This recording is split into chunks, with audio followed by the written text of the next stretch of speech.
Yes. Pyrex and microwave in I'm the out whip. here, You you probably heard? think I'm baking cake when I'm working the whip. You probably think it's Pyrex. Whole lot of shots followed after I bust your snot box. Witness a rock bottle. Shoot the fair one, mono the clown. But yeah, let's get to the roster. So Andre, start us off. What's your grade for the roster, man? I give this roster a D. None of the parts. It's like a puzzle.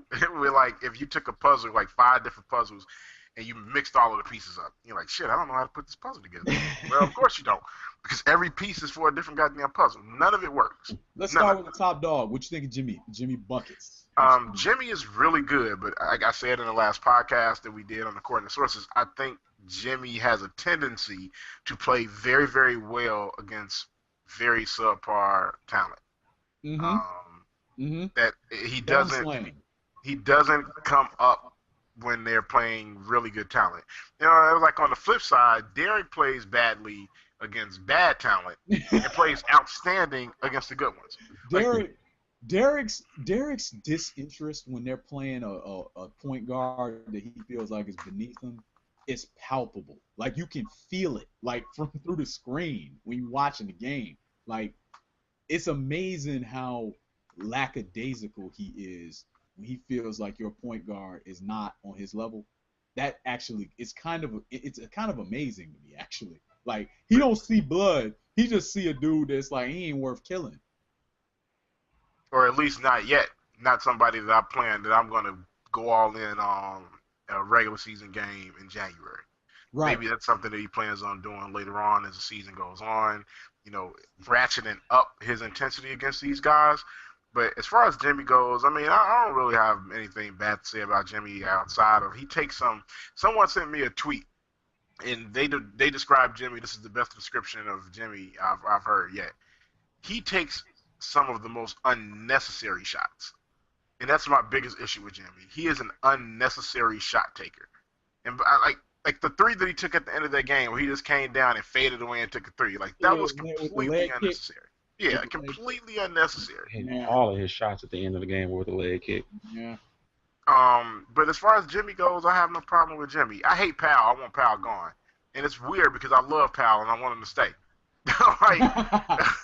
Well, you're probably torn because you're probably thinking of like Powell from where are they gonna get these points from? Where are they gonna get these points from? And that too, you can never. This is like when it's the similar argument to the Boozer argument, which we the only people talking bad about Powell for the most part. But when everybody hated Boozer, I was like, well, where you gonna get 16 and 9 from? They went out there and found a way, I suppose. But now you're gonna have to try to find it again. Powell is a worse defender than Boozer. He's worse. And that's amazing. But it's weird. I won't say he's worse. I would say he's just like a sidestep. You know what? Actually, let me change that. Let me amend that statement.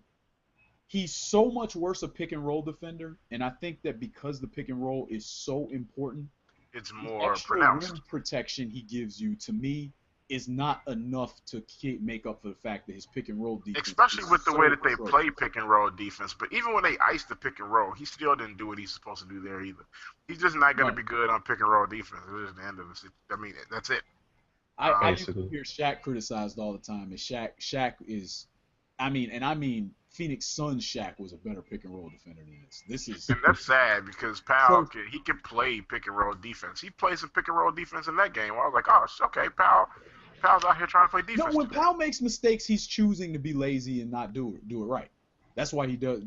Pau Gasol doesn't make a lot of mistakes because he got outplayed. He makes a lot of mistakes because he's lazy, physically and mentally. He's lazy. He when he's not doing stuff right, Powell knows what he's supposed to do. He's an intelligent player. He's and a very intelligent player. player. Code. He's actually an intelligent player. You know. As far as Derek goes, I am very happy with where Derek is as a basketball player. He's gotten progressively better every month. What more can you ask for a guy who had multiple knee surgeries and then had a broken face? Like he's working his way back, and I like what I see from Derrick Rose. I don't have a problem with what Derrick Rose is doing. Okay. The rest of the roster is a dumpster fire, and if I never saw any of them again, it would be too soon. Like, I you get rid of Nico, get rid of Tony, get rid of Doug. I mean, I can't say Bobby because he's a rookie, but all of these other guys, if you got rid of them, great.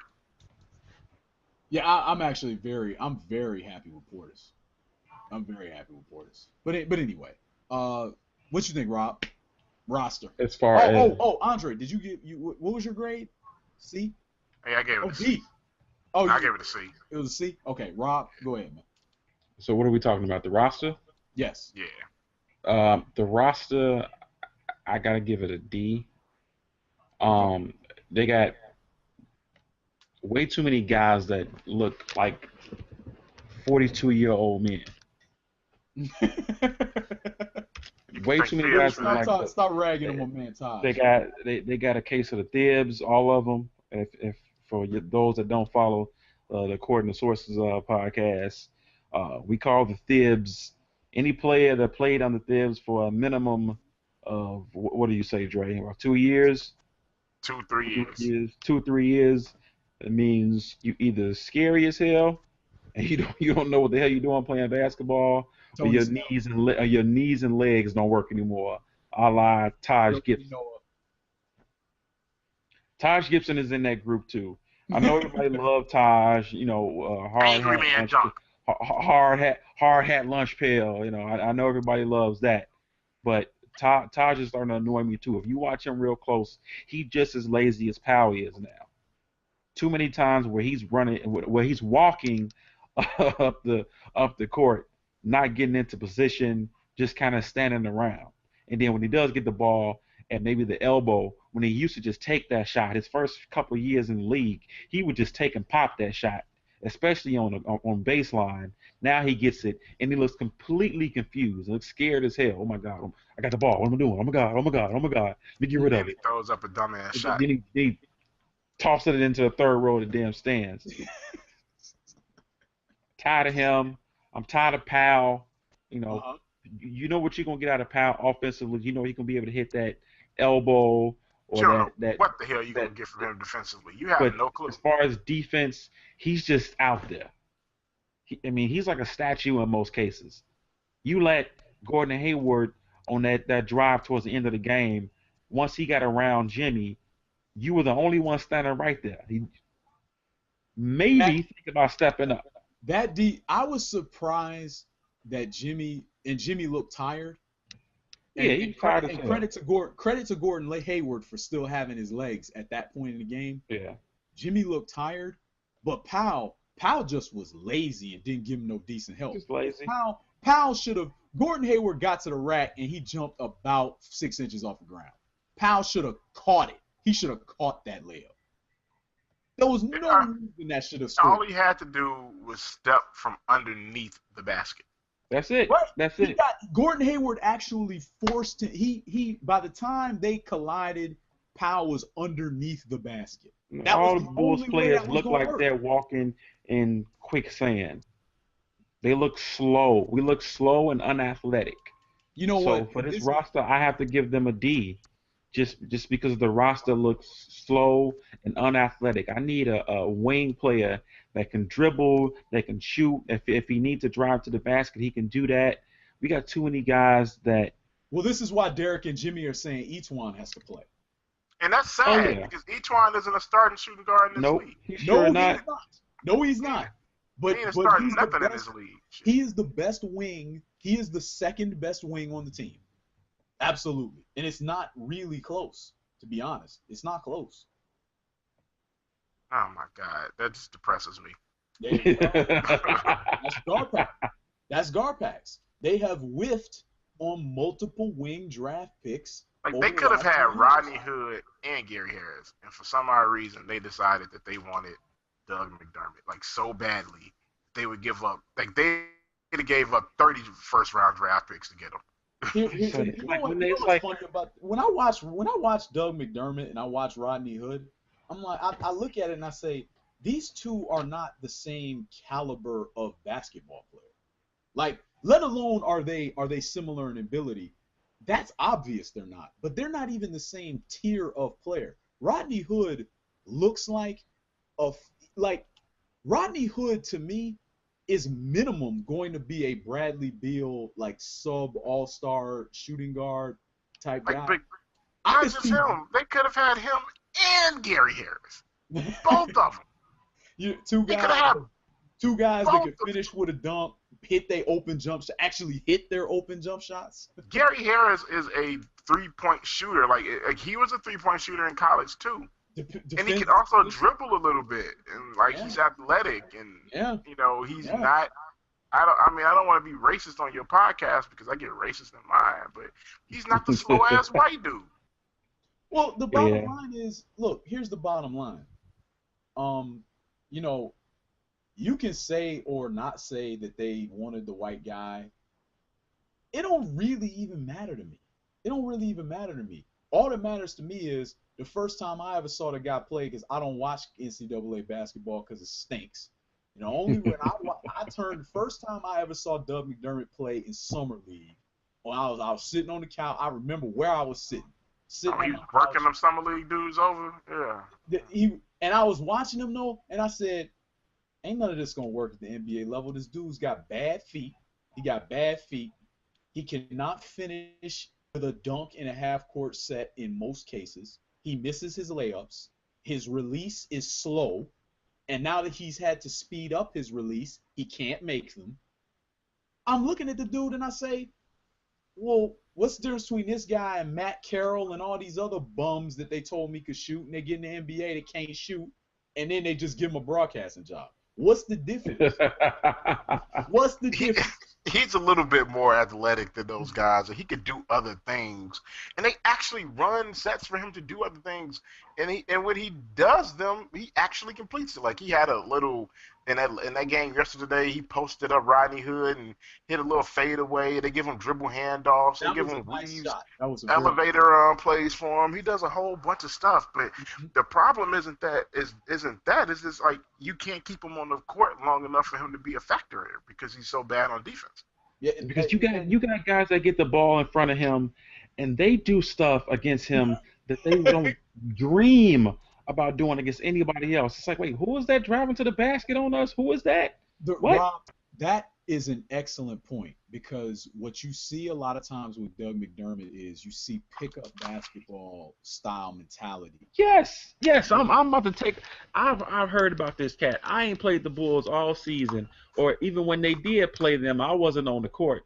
But I noticed that this dude can't play defense. He can't move his feet side to side. He can't shuffle his feet side to side to save his life. He needs to get like a DB coach that can like do the shuffle drills or whatever. Like, all right, shuffle your feet side to side, because he doesn't know how to do it.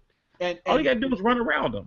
What's interesting is Doug knows it, and Stacey has brought it up from time to time where Doug will get the happy feet when dudes size him up. Because he knows. Oh my God. From time to time. No. I mean, Stacey has brought it up. Oh, okay. I was like, he always got the goddamn happy feet. Doug gets those scared feet that you see. He looks like skates. He on skates. He looks like when I used to play, when I would see a dude and I knew that the dude did not have the foot speed. I said, I can turn the corner on this guy as long as the center is not gonna come over. I can turn the ball in the corner of this guy and dunk the ball and have everybody excited and say, "Oh, the point guard got to dunk." When I saw a guy like that, that's what I thought, and that's what I see when I look at Doug McDermott. And you don't usually see that at the NBA level. I will say this though. There is hope for him because he's more athletic, faster, stronger, quicker, all of that than Kyle There's more hope for him if they ever decide to let basketball players stay on the offensive end and not play defense. I don't think that. Exactly. No, but Kyle Korver became a good positional defender. I think. How long did that take though? I don't think he's as good. I don't think he can shoot like Korver. Now, he can't shoot like Korver, but he's more well-rounded of a basketball player. So there's hope for him. But I think that he could become, if he works hard at it, he could become a good team defender. Like, you don't expect for him to become some dude. Well, the problem with that is his team don't play defense. No, there you go. you gotta, know what? you gotta have a team that's gonna play defense first. I think the roster. I think the roster is it's been very up and down, but I think the That's Utah. one way of putting it. I Yeah, think I think the that's Utah. being nice. Nice in the mug today, boy.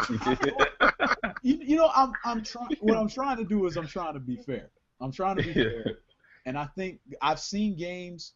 I've seen games where the Bulls looked like everybody was ready to play hard, and what I mean by play hard is not individuals, because individuals usually play hard, but I mean as a team. I'm ready to rotate over and help you. I'm ready to make the correct pass. I'm They ready do to that stay sometimes. engaged. And yeah, well, that's my point. There's a lot of teams in this league that never look like that. There are a lot of teams in the NBA that don't look like that. And the Bulls do look from time to time. They look right. They look like they're supposed to look. Like an NBA, like an actual NBA team with competent basketball players. Yeah, they look like that Absolutely. sometimes. Absolutely. And I think the bar, frankly, the bar is so low that if you look like that, you're gonna be a team like the Bulls are. You're gonna be a team that's, multiple games over 500 for the entire season and is solidly in the playoffs. That's how today's NBA is. Back in the day, we used to watch teams, they did things right, and all the teams ran their sets like they were supposed to, even the bad ones. That is not today's NBA. Yeah, everybody was talented then. And they were smart. Or not talented, but they knew how to play basketball. Exactly. That's not necessarily today's basketball player. You didn't have people like we were talking about Doug McDermott. Doug McDermott literally does not know how to slide his feet like a lane drill where you slide from one side of the lane, hit the lane. He doesn't know how to do that in a game. He literally can't do it. And to have a guy reach the NBA level and they can't slide their feet, that's laughable. That's laughable. Like I was watching Willie Cauley-Stein. He got switched out on the perimeter, and he stayed with the point guard, and he slid his feet, and he actually pushed him to the sideline or to the baseline, like and some Joakim Noah stuff before. I was just gonna say like some Joakim Noah stuff. Before Tom Thibodeau before he got the Thibs. Absolutely. Before he got the Thibs. Before he got diagnosed with the Thibs. You know what? And my point is, okay, I'm sorry, son, but you have the Thibs. You have the Thibs. That's how the doctor would be like. He's looking at his clipboard. like, you know how the doctor come in and he say it's an ACL.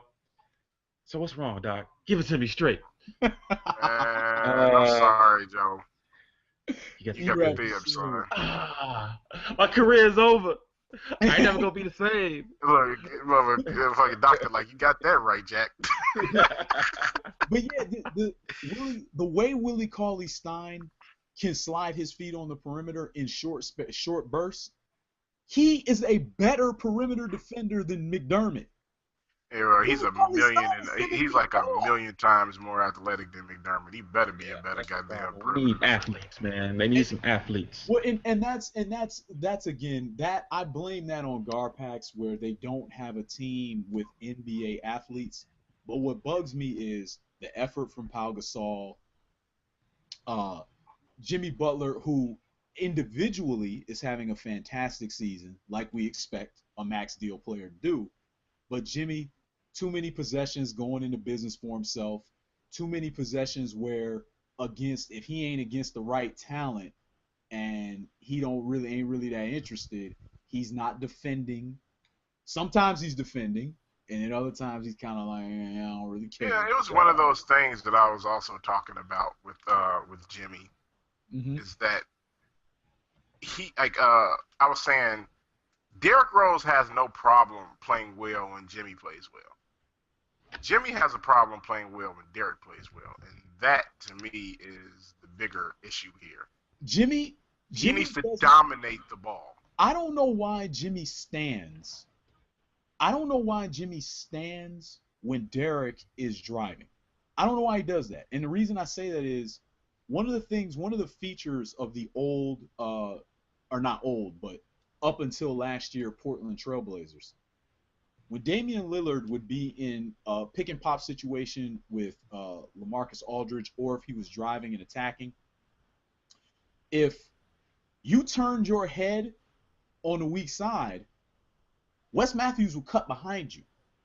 Wes Matthews got a lot of easy baskets. That's really how he gets his layups. He doesn't drive and get his layups. He moves without the ball. I don't understand why I don't see Jimmy Butler doing things like that when Derek has the ball. I don't understand. And that's one of those things. And you see it from Derek. You see that from Derek. Derek gets a lot of his move, like a lot of the passes from Jimmy on the move. Yep. Like so he can attack immediately. Absolutely. Derek, that's an underrated piece of Derek's game. Derek is good at putting himself in position to score before he gets the ball. Most people would say that's because he can't shoot, so he kind of has to. Yeah, well, you know what? Here's the thing I don't do. You know, people for Dwayne Wade's entire career, why don't he shoot threes? Well, he don't shoot threes because he's basically not good at 50%. It. He's a 50% field goal shooter. That's why he don't shoot threes. Like, you don't. The goal is to score. The goal isn't to score from far away. The goal is to get to the. I heard Zeke say Kenny Smith asked him, hey, how many threes did you take? How many threes did you take? And you and Vinnie Johnson take? And he said, man, we get to the cup. Like, get to the basket. Why I got to take a bunch of threes? It's fine to shoot threes, but I mean, if that's what you do. Yeah, if that's your thing, that's if you're good at it. But that's not the end all be all. Just because you're a guard, you have to be able to shoot threes. It's unfortunately in today's basketball game, it's becoming the end all be all. You have to be able to shoot threes. Yeah, you know what? Because of what Steph Curry is doing. Yeah, and scoring is down, so have fun with that. I mean, I tell people that all the time. Like all of these people that are so enamored with the game today, like scoring is down across the board. Free throw percentages are down across the board. Routinely would get 120 points. Early 90s games, routinely. Late 80s games. In fact, the Detroit Pistons, before they went bad boys and put, Bill Laimbeer and Rick Mahorn on the court to clothesline people, right before that era, they were a team like that. They averaged 115 points a game and wouldn't shoot any threes. Yeah, what people would tell you then in that instance is that the reason why that is because people didn't play defense back then. What? That's what they tell you. They smoking crack. That's when people did play defense. They just beat you up. They didn't play sophisticated defenses. I'm telling you, man. You look at some of these analytic guys. I'm telling you, man. Just look at these. That's the biggest Bernard. You know what? I've had my fill of these fake analytics people. I've had my fill of that. These people that have never had a statistics course in their life and don't know anything about basketball. They trying to tell you and me, that's because guys did the sophisticated schemes of blah blah blah. Yep. And sophisticated schemes. The old Bulls back when BJ took over the starting job, they would run a full court trap. It would suffocate your ass. Yeah, they would call them releasing the Dobermans. I think that's what Johnny Bach would say. Absolutely. That vaguely racist name for the Bulls defense. Absolutely. And they send them attack dogs after you. And they had Horace out there. They had BJ at the top. BJ was a very underrated defender. In today's NBA, BJ would be one of the best defensive point guards in the league in today's NBA. Yeah, the point guards in this league are really bad at defense. Like pretty much all of them. Maybe CP3 and maybe somebody else. It's Chris Paul plays D. Wall plays a type of defense. Yeah, it's called playing the passing lanes. He got that from Allen Iverson. Oh yeah. Like I really like Wall, but it's more of a I wait to see what you're gonna do and then try to assert my athleticism over that thing you was trying to do. He'll let you blow past him and then run to the back. Rondo's good at that too. Glass. Yeah, try to strip you from behind. That's a Rondo move. Yeah. Well, Rondo. I was watching the Kings yesterday. I love watching Rondo. I like watching him for a lot of reasons. One, he's the most unique player in the league. Nobody plays like that. But the other thing one of the things that amuses me about him, especially if DeMarcus Cousins isn't playing that day, it's watching him have to do stuff that he don't want to do. Like he took this. Shoot. He took a step back. He took a step back, and I vined it so everybody could see the look on his face. He hit it. He took a step back jump shot and hit it. The look on his face, like it was like it pained him to have to do that. Like he has no. Like, all I want to do is pass the ball around. No, he's like he plays like that. There was a dude I knew growing up that he never took jump shots ever. All he did was defend, rebound, and pass. It was similar to a Rondo type game. But it was pickup ball though. Rondo plays real basketball like that, where everything is him trying to sucker people into stuff. Like you go to make your move, and then he say, "I'm gonna let him go," and then swipe it, and then run away and see if they can lob it ahead to me. Like everything is. He's always trying to catch somebody on some sucker shit all the time. He's always trying to catch you slipping. Oh my god! So I'm sorry, guys. I found this the basketball. It's a basketball breakdown, b-ball breakdown. Is how I'm tweet it out at you guys so you can see it. Okay. Watching it when he first did it, it was you couldn't really tell because you didn't know anything about Fred Hoiberg at that point. But like after watching the Bulls, fitting thing.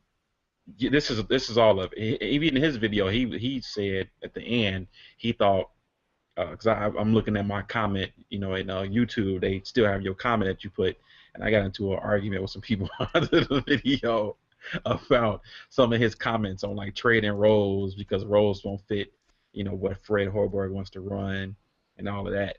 I'm gonna tweet this out, and I'm watching some of these clips from Iowa State and seeing what he's trying to do here that's not working on those weaves on the 3-point line. The one guy's supposed to come back over the top, and he's supposed to take that shot. But we don't do that. Either we don't do it, or NBA players are a lot faster than he's expecting. Bingo. So they end up doing that. They end up doing that 3-man weave, and nothing comes of it. But on like the second or third pass, you don't have anybody who can shoot it. Yeah, that too. On the second or third pass of that weave, that dude he takes that shot. That shot in the NBA is a lot harder to get off. That's part of the problem. If you had like Klay Thompson, who's probably the best catch and shoot player in the league, Klay Thompson will hit it.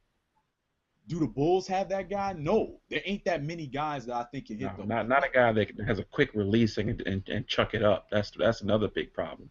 We don't have a guy that can catch it and toss it up. Yeah, I don't think there aren't that many. I don't know. That's one of those things because I remember I was watching the Coach Nick's b-ball breakdown of what Blatt stuff was supposed to look like, and I was like, ain't none of that gonna work in the NBA. I'm looking at it like setting a pin down with no weak side action, and the dude gets a 3 off that. He set a pin down at the block, and the dude got an open 3 with no weak side. I was like, that ain't gonna work in the NBA. That's not gonna be open. It works because guys aren't fast enough, and they don't play defense well enough to stop it from working. Yeah, all of those leagues that Black coached in were fake, man. Like, I don't care that, like. You said they were fake. They're fake. Look, man. He called his coaching job Fugazi. He got the Fugazi coaching job, bro. Look, man. Hey, why you call that man Fugazi, bro? Why would you do that to that man? Coach Black, we can end it here and we can give a quick little bonus. No, let's give the people a little bonus on Coach Black and all the crying, all the absurd crying about Coach Black. Coach David Black made multiple mistakes. You called him by the government name. Yeah, I'm gonna say, wait a minute, that's a full name? He made multiple mistakes on live TV that you don't see any coaches making throughout the course of a season. He made multiple mistakes.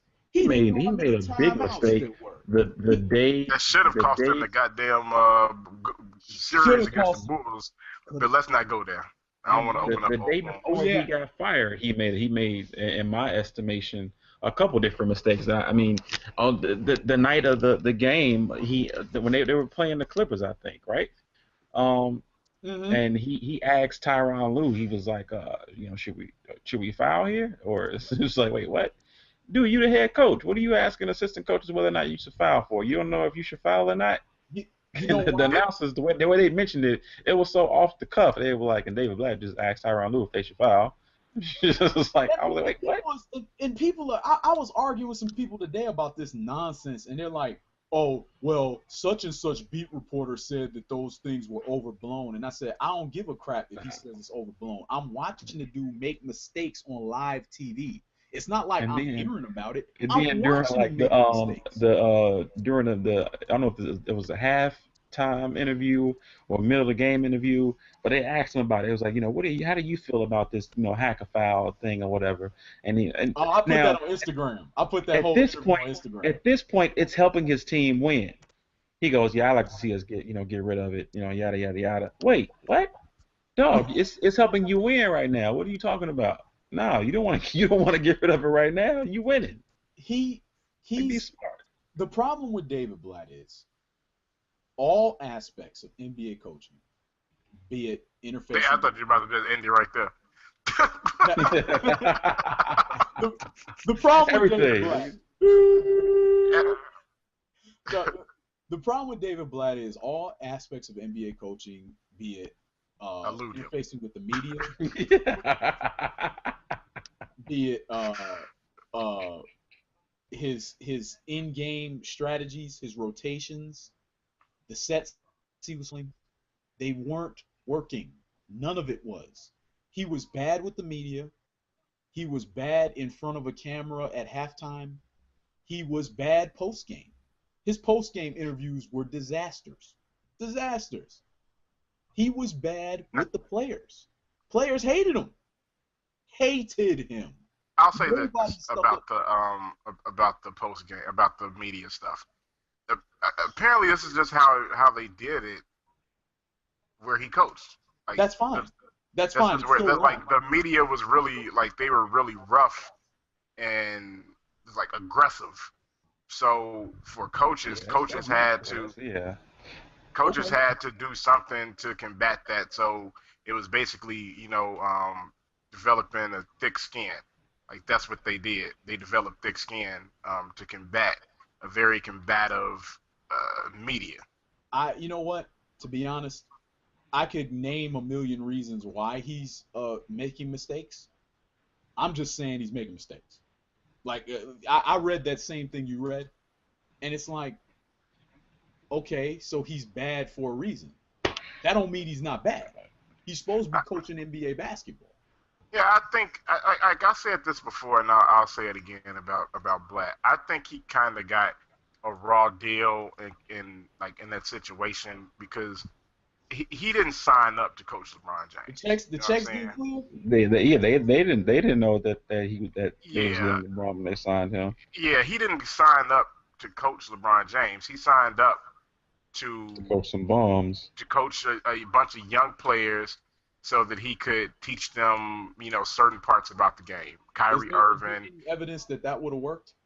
I don't know. I mean, that's also a problem, though, then. I mean, if he can't coach LeBron James, then, I mean, you're probably not a good coach then. Yeah, I mean, how? Because here's the thing. The job he got was easier than the job he signed up for. That's what I'm saying. If you can't, I don't know if that's easier. Because LeBron James has a thing with coaches. Like, I don't care what nobody says. I believe that shit about Eric Spoelstra because I heard it before this dude had even came out. That LeBron James is trying to get his ass fired too before they won those goddamn championships because he just didn't want to do. He just didn't want to do what Spo wanted him to do. Spoelstra makes a lot of mistakes. I don't like Eric Spoelstra either. And every coach makes a bunch of mistakes, but that coach got them to multiple championships and won 2 of them because of the offense that he instilled that LeBron James was so against. He just didn't want to do it. I don't want to do it. Do you think that other you think that other competent coaches couldn't, like, who do you think would have failed to get them to multiple, with those players, Bosh, Wade, and LeBron?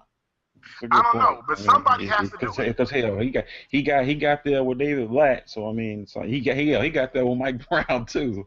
So I'll put it to you like this. That we could always say who wouldn't have. He did it. Okay, we can't take his credit away. I see your point. Yeah, like you can always say that, like, well, who wouldn't have done it? Like, we don't have to worry about who wouldn't have done it. We know who did, and we know who won it, and we know why they won it. They tried it their way the first year. We're just gonna run this back and forth. LeBron James, Dwayne Wade, and it got them to the finals, and they got smoked in the finals. Then they did it his way, where they ran an offense, where it was space, it was pace, it was guys. It was LeBron playing the power forward. It was small ball. They did it the way that Eric Spoelstra wanted them to do it, and they won 2 consecutive championships doing that. Like, that dude's for all the mistakes that he do, he's a good basketball mind, man. He's not just out there because, like, I've heard people say this a lot. It's easy to win 1 championship, but it's damn near impossible to win 2. That dude got 2 of them. What can you say about him? He got 2 goddamn championships. You know what? That is, I'm going to just go ahead and concede. Okay. So you're saying that what your point is that LeBron he's hard would to probably coach. come in the door. he would have come in the door and said, if anybody that didn't come in with a certain set of credentials, he'd have come in the door and said, it's the same thing. And the reason why he didn't do that with Ty Lue is because Ty Lue was a former player and they had a certain rapport. That's why the second they signed Ty Lue, if I was David Blatt, I'd have been like, you know what? Nah. Well, you know what? David Blatt, I mean, he didn't get a contract guaranteed. Them checks still clear. I mean, just like on a professional level, it was. You know the handwriting was on the wall. I'm about to be fired. Yeah, I'm gonna get fired at some point. So let me just go ahead and get up out of here and let Ty Lue, because this is who LeBron wants anyway. Like I've never seen a player push his coach out of the way because he didn't want him to get a technical. Motherfucker, he the coach. He did it to Spoelstra too. Twice. So you have seen it before because LeBron did it. And then say I didn't want him to get a technical. Coaches are there to get the technical, so you don't. Nah, man. Like it was a bad situation for Blatt from the start, and he may or may not be a good NBA coach, but that is not going to be the story that tells whether or not he's good or not. Whatever his next job is, will be though. You know what? That's an excellent defense of that's not only a great case for Eric Spoelstra and why he's a good coach. It's an excellent defense of David Blatt. And you know what? We're gonna leave it there. We're gonna cut it there. Andre, I appreciate you coming on, and I appreciate you for having me, man. Man, Rob, you too, man. I appreciate it. Everybody go out. Make sure you go into According to Sources. They have tons of good material, not just on the NBA, but sports at large. That man's smart. Listen to this man. Hey, y'all know what to do. SeniorBasketballAnalyst.com at SBA4String.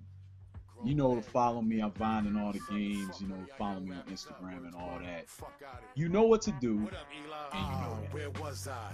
Oh yes, Sean Carter is nice, but Sean Price is the best. Sean gone, no Sean Dawn. Sean is a dawn I don't.